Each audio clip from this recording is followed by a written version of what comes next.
ரசிகர்களின் பேராதரவுடன் அண்ணன் தங்கை பாசத்தை அடிப்படையாக கொண்டு குடும்ப சீரியலான வானத்தை போல சீரியல் கிட்டத்தட்ட 1000 எபிசோடுகளை தாண்டி வெற்றிகரமாக ஓடிக்கொண்டிருக்கிறது. சில மாதங்களாக குடும்பத்தில் நடக்கும் சில குழப்பங்களால் சீரியலின் கதை திசை மாறி செல்வதால் வெறுப்படைந்த ரசிகர்கள் தயவு செய்து இந்த சீரியலை முடித்துவிடுங்கள் என்று வேண்டுகோள் விடுத்துள்ளனர்.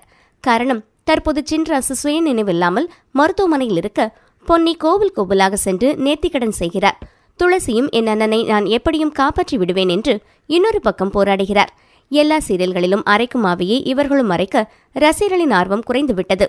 ஆனாலும் டிஆர்பி ரேட்டிங்கில் தொடர்ந்து 5வது இடத்தில் இருந்தாலும் வானத்தை போல சீரியல் டீமை மூட்டை கட்ட சொல்லிவிட்டதான் சன் டிவி. ஏற்கனவே ஏகப்பட்ட சீரியல்கள் வரிசை கட்டி நிற்கும் நிலையில் இனியும் இந்த சீரியலை ஓட்டினால் வேலைக்காகாது என்று விரைவில் குடும்பத்தில் இருக்கும் அனைவரையும் நல்லவர்களாக திருத்த சொல்லி சீரியலுக்கு எண்டுகாடு போட முடிவு செய்திருக்கிறாராம் இயக்குனர். இந்நிலையில் விஜய் டிவி கேப்ரலா மற்றும் ராகுல் ரவி இருவரும் இணைந்து நடிக்கும் முதல் கனவே என்ற சீரியல் 8:30 ஸ்லாட்டில் விரைவில் ஒளிபரப்பாக போகுதாம்.